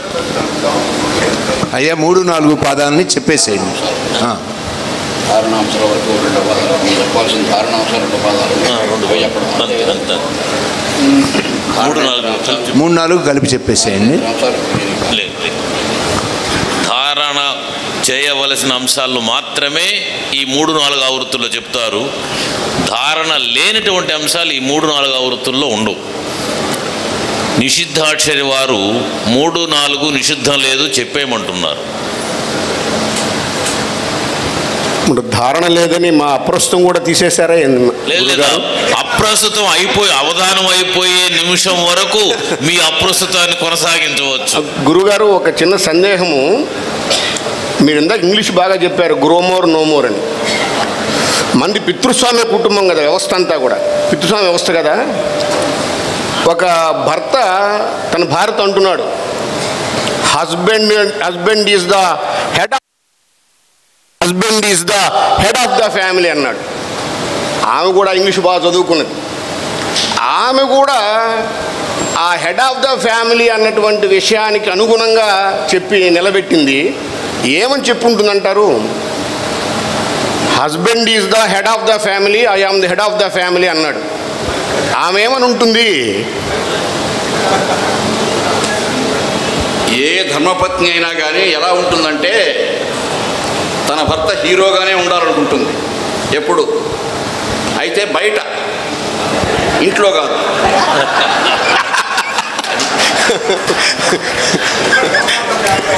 ఇంట్లో కాదు, కథాసరిత్సాగరంలో ఉంది. ఎప్పుడో ఒక మహారాజు గారు ఈ భూమి ఎంత ఉందో అంతా జయించాడు ఆయన తన పరాక్రమంతో. అనేక యుద్ధాలు చేసి సమస్త భూమిని జయించేసి జయస్తంభాలన్నీ సముద్రంలో నాటించాడు, పతాకాలు. అంత మహాపరాక్రమం కలిగిన వాడు. ఆయన అంతఃపురానికి వస్తే రాణి గారిని చూస్తే భయపడ్డ ఆయనకి. రాణిగారితో వినయంగా మాట్లాడతాడట. కొన్నాళ్ళకి ఆయనే ప్రశ్నించుకున్నాడు, ఏమిటి నేను నా కత్తికి ఎదురు లేకుండా యుద్ధాలు చేసి సామంతుల్ని పాదాక్రాంతులు చేసుకోగలిగాను, ఇంటికి వస్తే నేను ఆమెను చూస్తే ఎందుకు అంత బిత్తరపోతాను, భయపడిపోతూ ఉంటాను, ఇది నా మనసుకు రుగ్మత ఏమన్నా, నాకేమన్నా మనోవ్యాధి, ఒక మనసుకు రుగ్మత ఉందా అని తన మంత్రి గారిని అడిగారట ఆ సందేహం తీర్చమని. మంత్రి గారు, ఏమిటి నాకు ఈ బలహీనత, ఎందుకు నాకు ఇట్లా అని అడిగారట. ఆ మంత్రి గారు చెప్పారట, లోకంలో అంతా ఇంతే మహారాజా, మీరొక్కరే కాదు, అదొక రుగ్మతగా అనుకోసం పనే లేదు, మీరు ప్రశాంతంగా హాయిగా ఉండండి అని చెప్పాడు. కానీ రాజుగారికి నచ్చలేదట, వీడోడో నాలాంటి వాడుగానే ఉన్నాడు. అటువంటి మంత్రులు 14 మంది ఉన్నారు ఆయనకి. ఆ 14 మంది మంత్రులకు నా సందేహం చెప్పండి. సాయంత్రం ఎవరో ఒకటి నాకు మనసుకు సమాధానంగా మంచి మాట చెప్తారని నమ్మకం ఉంది. సాయంత్రమే కొరువు కోట ఏర్పాటు చేయమని చెప్పాడు. 14 మంది మంత్రులకు వర్తమానం పోయింది. పెద్ద మంత్రి గారు ఆయన కుశాగ్ర బుద్ధి, బాగా తెలివైనవాడు. రాజుగారు సింహాసనం పైన కూర్చుంటారు. ఇటుపక్క 14 కుర్చీలు, అటుపక్క 14 కుర్చీలు వేయించాడు. సభకు వస్తూనే ఇంటికి వస్తే ధర్మపత్నిని చూస్తే అంతో ఎంతో భయపడే వాళ్ళవే కదా అనేవాడు ఒక పక్క కూర్చోవచ్చు, మేం భయపడం అనేవాడు ఇంకొక పక్క కూర్చోవచ్చు. 13 మంది మంత్రులు అంతో ఎంతో భయపడకపోతే సంసారం ఎలా జరుగుతుంది, కాబట్టి అలా భయపడతామనే వరుసలోనే కూర్చున్నారట వాడు. ఒక మంత్రి మాతృగారు మేము భయపడం అనే వరుసలో కూర్చున్నాడు. రాజుగారికి ఆనందం కలిగింది. ఈ నిష్పత్తిలో చూస్తే 14 మందిలో ఒకడున్నాడంటే భయపడినవాడు ఎంతో మంది ఉంటారు లోకంలో.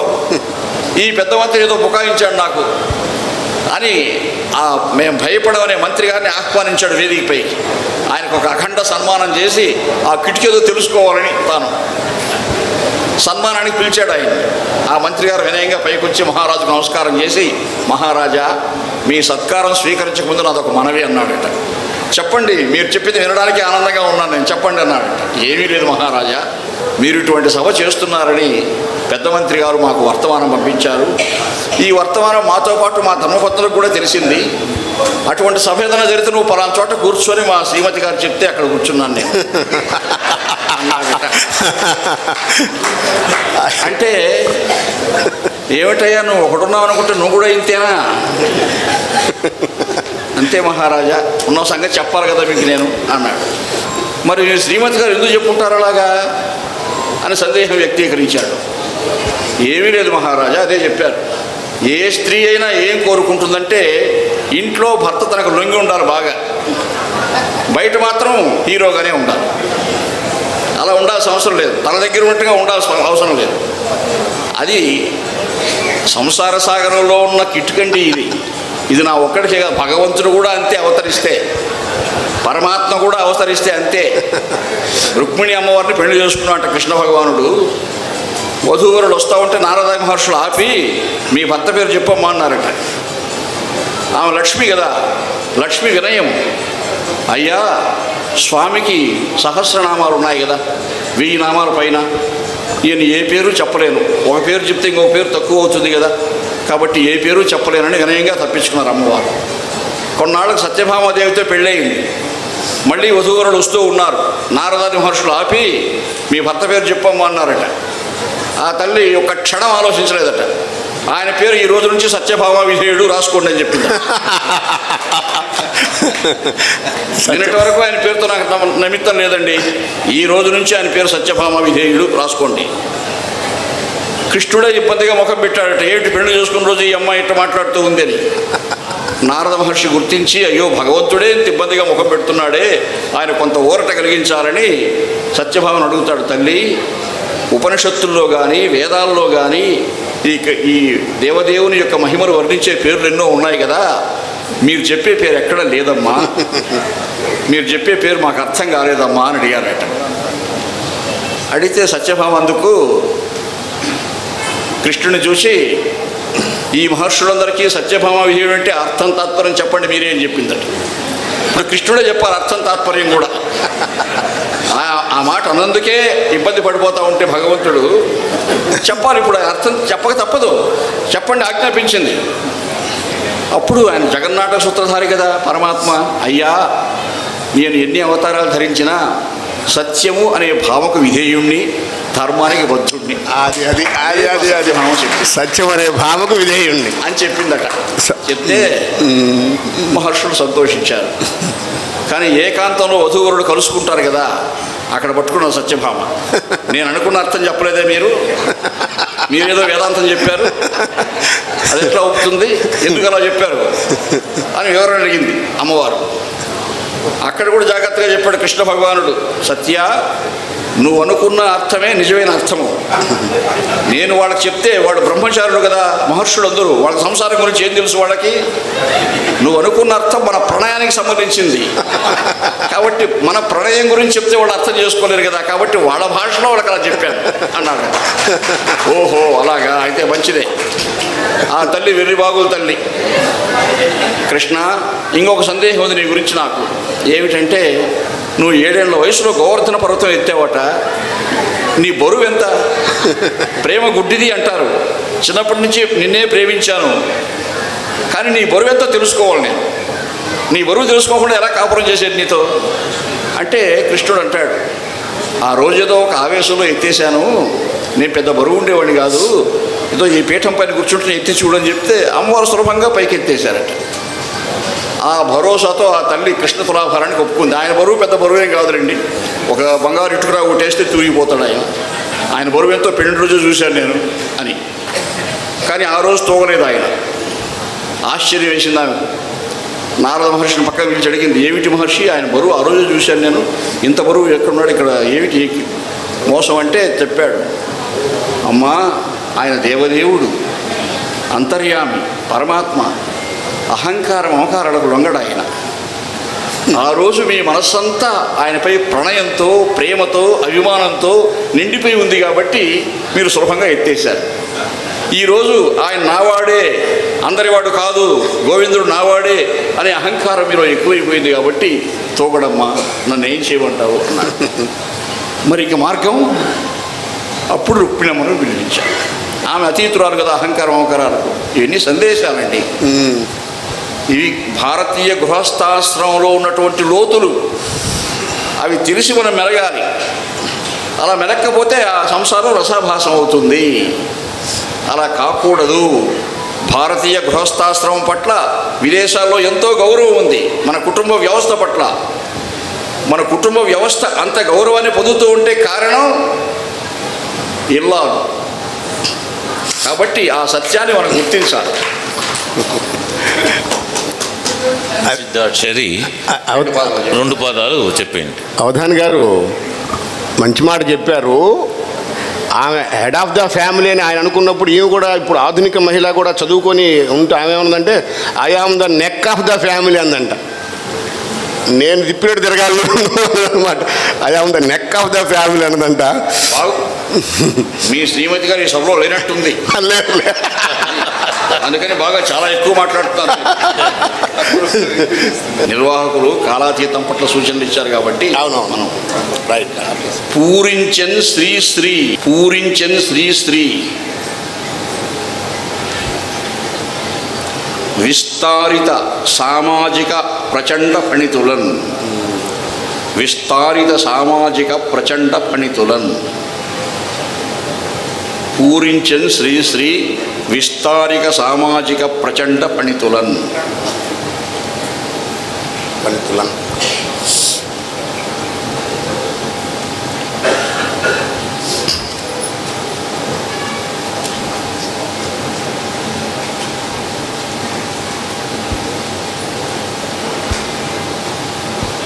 విశ్వావసువత్సరమున అశ్వాటోపైక వేగమై వృద్ధిగతులు. మీకు వారావాలి 3వ అక్షరం. విశ్వవసుధా వికాసము,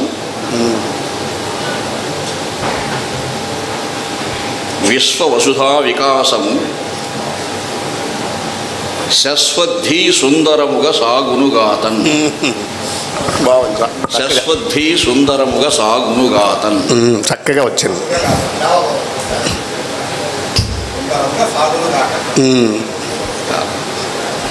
గాతన్ సాగునుగా. మీకు దొరసాని కిన్నెరసాని 2 రావాలి. ఇప్పుడు 3వ పాదంలో దొరసాని, కిన్నెరసాని. 4వ పాదంలో కిన్నెరసాని.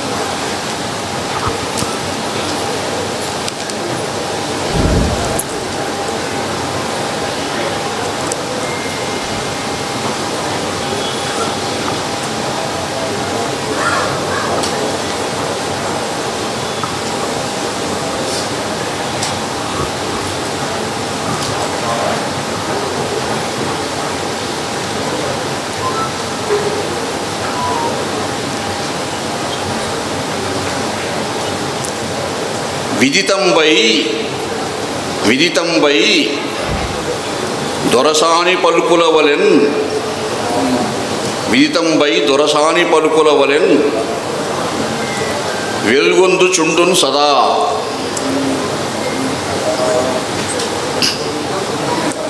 సదా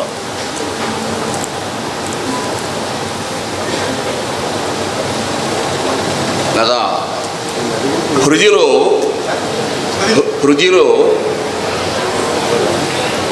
కిన్నెరసాని గీతికలు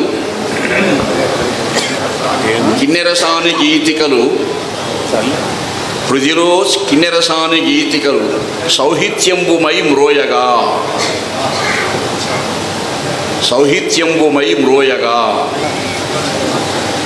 ప్రోలగ సత్కృషీవరుల భూరి పరిశ్రమలెల్ల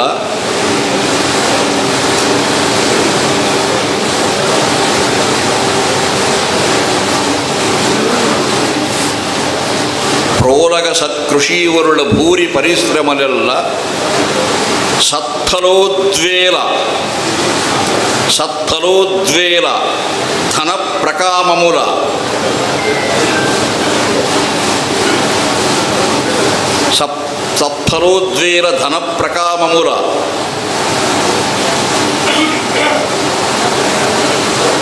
వెల్లువలై ప్రవహించుచుండగా సంపదలను వెల్లువలుగా ప్రవహించేసే కృషివరులకు అవి దోహదం చేస్తున్నాయి అని. వెల్లువలై ప్రవహించుచుండగా. ఇప్పటికీ అవధానంలో 3 భాగాలలో ఒక భాగం పూర్తయింది. రెండో భాగం కూడా అయిపోయినట్లే. ఇక 3వ భాగం ఉంది. అవధానం అంటే ధార, ధారణ, ధోరణి ఈ 3 ప్రధానంగా ఉండాలి. అవధాని పూరణ చేయడం ధార అయితే, పూరణ చేసిన అంశాలన్నిటినీ ఇప్పుడు అప్పగించడం ధారణ అవుతుంది. ధోరణి అంటే పుష్యకులు ఎంత రెచ్చగొట్టినా, అప్రస్తాప్రసంగి ఎంత విసిగించినా ఏమాత్రము సహనాన్ని కోల్పోకుండా చిరునవ్వుతో మాట్లాడడం అవధానికి ఉండవలసిన ధోరణి. ఆ ధోరణిలోనే మేడసాని మోహన గారు ధారణను పూర్తి చేశారు. ఇప్పుడు ధారణను పూర్తి చేస్తారు. నిషిద్ధాక్షరి అంశాన్ని ధారణ చేస్తూ ఉన్నాను. భారాఘ సంభవ విధిన్ ధీరానీత ప్రకామ దీక్షాధిగమై పూరించిన శ్రీ విస్తారిత సామాజిక ప్రచండ పణితులన్. న్యస్తాక్షరి అంశాన్ని ధారణ చేస్తున్నాను. విశ్వావసు వత్సరమున అశ్వాటోపైక వేగమై వృద్ధిగతులు విశ్వవసుధా వికాసము శశ్వద్ధి సుందరముగ సాగునుగాతన్. చక్కగా బ్రహ్మాండం. దత్తపది అంశాన్ని ధారణ చేస్తూ ఉన్నాను. అదిగో ప్రస్ఫుర దల్లసాని కవితా వ్యాసంగ సందర్భ సంపద విస్ఫూర్జిత మేడసాని శోషో వ్యాసంగ రంగద్గతిన్ విదితంపై దొరసాని పలుకుల వలన్ వెల్గొందగా జేయగా హృదిలో కిన్నెరసాని గీతికలు సౌహిత్యంబుమై మ్రోయగా. సమస్యాపూర్ణ ధారణ చేస్తున్నాను. నిక్కపు నిష్ఠతో హృదయ నీరజమున్ వికసింపజేయు సమ్యక్ కలిత విభూషిత హృదంతరశీలి పురోహిత క్రియన్ నెక్కుని భోజనంబుల గణింపక ఒక్క మాంసపు ముక్క భుజించి బ్రాహ్మణుడు బోరున యక్షను పెండ్లి వేట్కరు.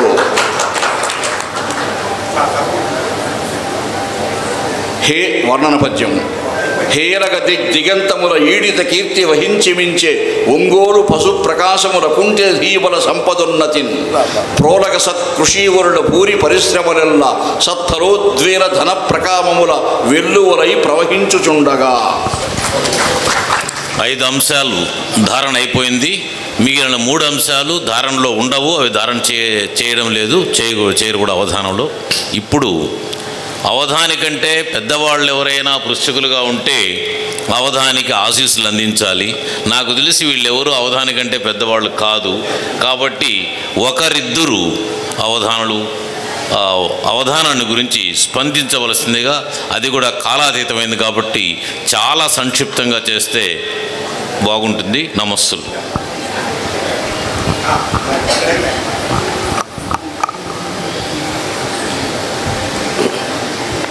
మహాసభలో ఉన్నటువంటి సభాసదులారా అందరికీ నమస్కారం. ఈరోజు అవధానం చాలా అద్భుతంగా, చాలా రసవంతంగా జరిగింది. అదేవిధంగా వారి వేగాన్ని రాసుకోవడం చాలా కష్టం. ఇక్కడ వారు ఆసు చెప్తూ ఉంటే ఆ ఆసుని ఎవ్వరూ రాయలేకపోయాం ఇక్కడ కూర్చున్నటువంటి వారిలో. ఆసు మరలా తిరిగి వారు ఇంకోసారి చెప్పరు. చాలా చోట్ల ఆసువు చెప్పలేనటువంటి అవధానుల్ని పట్టి పట్టి మళ్ళీ వెనక్కి గుంజి లాగి చెప్పండి, మొదటి పాదం చెప్పండి, రెండో పాదం చెప్పండి అంటూ ఉంటారు. అలా కాక వారు చెప్పే వేగాన్ని అందుకోలేక అయిపోయిందని మేము సర్దుకున్నాం. పద్యం అయిపోతుంది, మేము రాసే లోపలనే 2 పాదాలు రాసే లోపల 4 పాదాలు అయిపోతాయి. అంత వేగం. మనం చెప్పటం ఆలస్యం, అడగటం ఆలస్యం. అడిగిన వెంటనే చెప్పడానికి వారు సంసిద్ధులు. ఆ చెప్పటంలో కూడా అత్యంత వేగం. మేడసాని గారిది వేగము అని ఎప్పటి నుంచో ఒక గొప్ప ప్రతీతి. ఈ ఆధునిక కాలంలో ఉన్నటువంటి అవధానుల్లో, అవధాన వరేణ్యుల్లో అత్యంత అగ్రగణ్యులు, గొప్పవారు మేడసాని మోహన్ గారే. ఎందుకంటే అవధాని గారి వేగాన్ని ఎవ్వరూ అందుకోలేరు. మేడసాని గారిది వేగం, మరి మాడుగుల వారిది రాగం, అలాగే గంగా ప్రవాహంలాగా ఉండేది మేడసాని గారి వేగం. అలాగే మాడుగుల నాగఫణి శర్మ గారిది రాగం, ఆయన గొప్ప యోగం. రాగ సంగీత ధారలో ఆయన అద్భుతంగా పద్యాన్ని ఆలపిస్తారు. అలాగే మరి ఆధునికంగా మరొక అవధాని గారైనటువంటి సహస్రావధాని గారైనటువంటి గరికపాటి నరసింహారావు గారిది యోగం, అదొక హాస్య యోగం అన్నమాట. అలాగా ముగ్గురు మహానుభావులు మా తరంలో, ఈ తరంలో, మన తరంలో మనందరము చూడటం, ఇలాంటి వారి సన్నిధానంలో కూర్చొని వారి ప్రక్కన ఉండి అవధానాన్ని ఆస్వాదించటము నా వరకు నాకైతే నా ఈ బిచ్చువర్షి హెచ్సి అడిగాను. అడిగినటువంటి శ్రీశ్రీ గారి కవిత 1934లో రాసింది. దాంట్లో ఈ పాపం ఎవరిది, ఒక ముసలిది చనిపోతే పాపం ఎవరిది అని అడిగితే వారు చెప్పినటువంటి ధారాఘ సంభవ విధిన్ అనేటువంటి ఈ కంద పద్యంలో ఒక్క అక్షరాన్ని కూడా నేను సత్యం చెప్తున్నాను, నా హృదయపూర్వకంగా చెప్తున్నాను, నేను ఒక్క అక్షరం కూడా సరిగ్గా నిషేధించలేకపోయాను అంటే ఇది అత్యంత కఠినమైనటువంటి వాస్తవమని అంగీకరిస్తూ వారి పాదాలకు నమస్కరిస్తూ సెలవు తీసుకుంటున్నాను. సభాభారతికి నమస్కారం. శతావధాని వారు పూర్తిగా వారు చేసిన అవధానాన్ని సమీక్షించారు. సారాచార విశారద గురువర సాహిత్య రత్నాకర ఏరీమీ సరి పండితోత్తములు నేడి ఆంధ్రదేశములో పారావార పరీత కీర్తి నిలయ భాషావధూ నాయక పారావార గభీర మానస గురు బ్రహ్మ నమో వాకముల్ మొక్క భుజించి బ్రాహ్మణుడు బోరున ఏడ్చెను పిండ్లి వేట్కలో అద్భుతమైన పోరాన్ని అలవోకగా ఛేదించిన మా మేడసాని మోహన్ గారికి పాదాభివందనం చేస్తూ వారు ఎలాంటి వారో ఒక్క పద్యం చెప్పి సెలవు తీసుకుంటాం. శారద పుంస్వరూపమున శారద పుంస్వరూపమున శ్మాతలమున్ ప్రభవించునట్లుగా మీరుగా నుద్భవింపగా అమేయ కవిత్వ పటుత్వ శక్తులున్ ధారయు ధీయు ధోరణియు ధైర్యము స్థైర్యము వాక్చమకృతుల్ భూరిగా మీకు దక్కగా. అంతకన్నా ఏం కావాలండి? ధారణ ధోరణి ధైర్యం 4 ఉంటేనే. ఎందుకంటే 36 అవధానాలు మాత్రమే నేను చేశాను, వారు 3000 దాకా అవధానాలు చేశారు.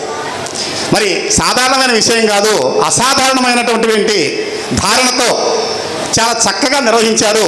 ధారయు ధీయు ధోరణియు ధైర్యము స్థైర్యము వాక్చమత్కృతుల్ భూరిగా మీకు దక్కగా అపూర్వముగా నమరించిరిటన్ కనదిందీవర పుష్పనీల ఘనుడున్ కారుణ్యమున్ చూపగా కనదిందీవర పుష్పనీల తనుడున్ కాపాడి రక్షింపగా కనదిందీవర పుష్పనీల నయనున్ గౌరీ రమావాణులున్ ధన చామీకర రత్నరాసులను వాగ్దారల్ కృపన్ బెంచగన్. ధన్యవాదాలు సార్. ఇంతటితో సారీ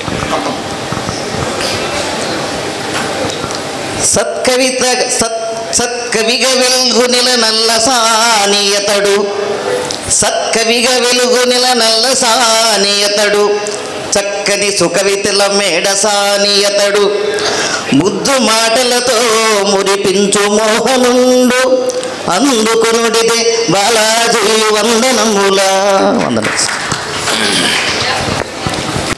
ఇంతటితో ఈ అవధాన కార్యక్రమం ముగిసిందని ప్రకటిస్తూ